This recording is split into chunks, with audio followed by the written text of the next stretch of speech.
Welcome to final round coverage of Atlanta Hustle's 2021 Ice in My Chains Disc Golf Tournament, powered by Prodigy Discs. We join the action on hole 14 of Perkerson Park in Atlanta, Georgia. I'm joined today with Mark Poole, who is a competitor in the MPO division. Thanks for having me. So we're starting out hole 14. Our leader, Jacob Chesser, is got the tee box, and he sends a forehand down into the landing zone. Yeah, this is lovingly called the Foxhole at Perkerson Park. It's a nice, soft little downhill shot that you kind of want to finish to the right, avoid the trees on the left, and it's really one of those holes that you want to get. There's not a lot of easy ones out there, so this is one you want to secure the birdie on. This was a 20-hole format for the tournament, and Jacob shot 11 down for a 1034 rated round. Yeah. Oh, yeah. We have Joe Waterbury showing us the local route with the overhand thumber. It's pretty consistently getting you down to Circle's Edge, so it's definitely a viable play.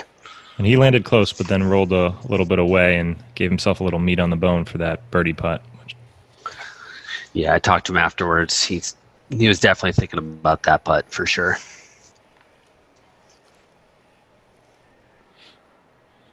Grayson Rohs here for his birdie.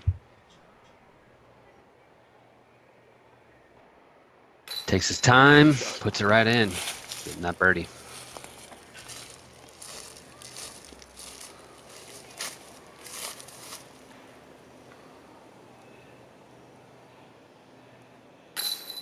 Adam Howard also notches a birdie here. MPO lead card, that's kind of what you expect. A few birdies, and we got Joe cleaning up.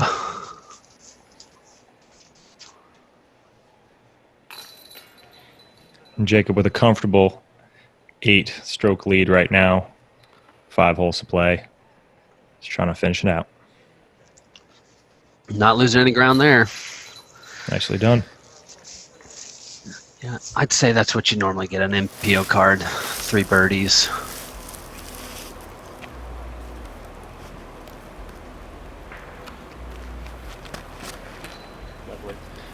Jacob unleashes a forehand on hole 15. This is a 500-foot par 4, and he goes well past the where a good landing zone is, and I think that's well over 400 feet. Yeah, the forehand is definitely, if you got a strong forehand, that's the play here.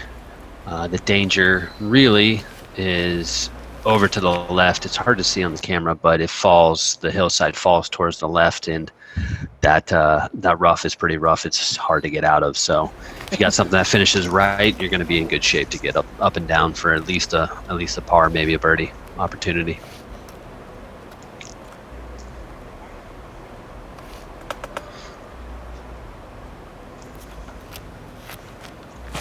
And Grayson comes up a little low here, but it's right down the middle, and that's safe. And you might not have a birdie look from there, but you have a good chance at a par. Yeah, and with 526 feet, most of these guys are going to be, as long as they make it through the gap, they're going to have a good look for an upshot up to the basket, which is up on a terraced location next to a hill. So as long as you don't get yourself into trouble, you should be in good shape here. And here, Joe Waterbury doing more than that. He's a big thrower, and he got all of that one to put himself in great position.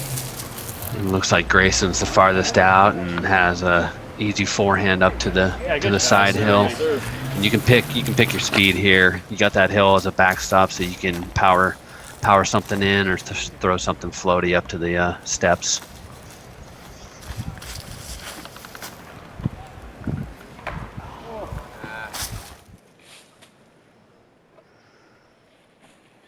Pretty much see all the players here taking that strategy, just trying to put something in that back hill, and hopefully the disc won't roll away on you like Perkerson is known to do. Yeah, pretty routine up shots. Right up there. Adam's third shot is a short approach here, and he's going to shoot it up the right side and lay it up against that side hill. Grayson's got an intermediate putt and an elevated basket for his birdie. He catches the cage, but looks like it's going to settle down on the steps for him. Yeah, one thing about this basket is that it seems as people have been reaching in to retrieve their discs out, started pulling the basket, you can kind of see that on Joe's shot right here. The basket's tilted towards the steps, so elevated putt and the basket's a little tilted, so it makes it a little precarious, but most of these guys are going to have no problem with that.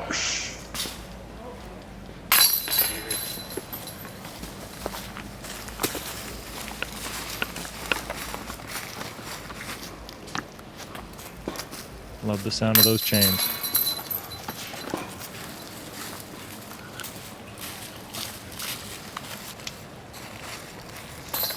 All right, and Jacob cleans up his birdie, so we got 2 birdies and 2 pars on that par 4.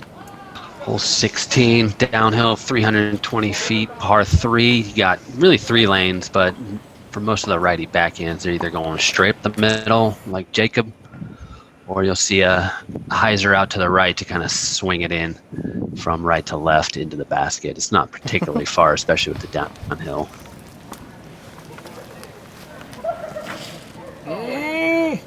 Joe actually takes the wide lane. I think he might have went a little right of his target, but he still lands in a safe enough spot.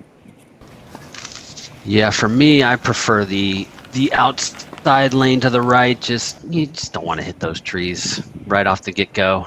Give yourself a tough upshot to just save your par. The speed control is important on this. You can get a lot of ground action if you're coming in with the hyzer. Yeah, with the leaves and the pine straw, these things, especially if you're not throwing anything like a putter or mid-range, you can get some pretty big flare skips on here.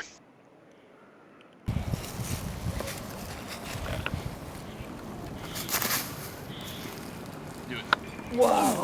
That's a great run at it there. And Adam bangs it home for a birdie. Very nice. It's also one of the ones you want to get. Not very wooded like the rest of the course, so you're definitely eyeing this one for a birdie. Feel a little disappointed if you come away with a par. And Grayson converts to birdie as well.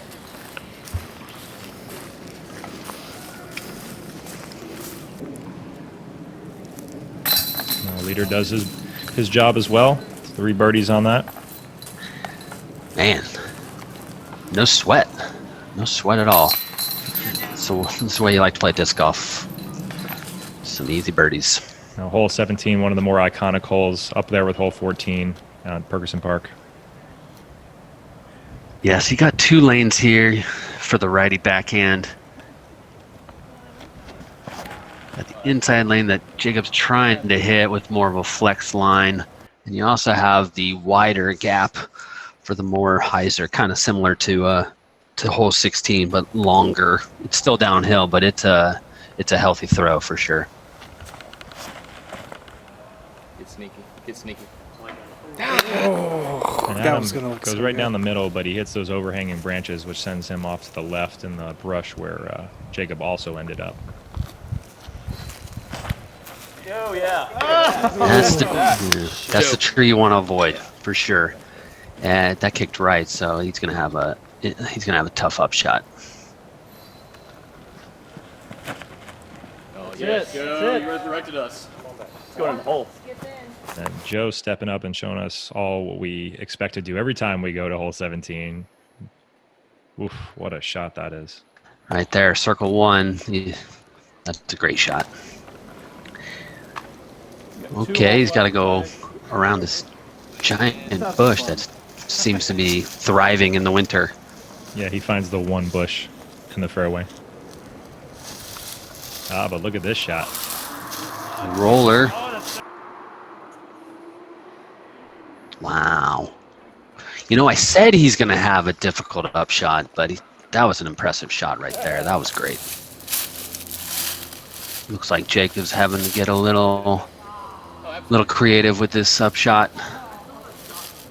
With the scooper. I wonder if he has any ultimate experience. He's gripping the scooper there with confidence. And it looks like he caught something, ended up a little short.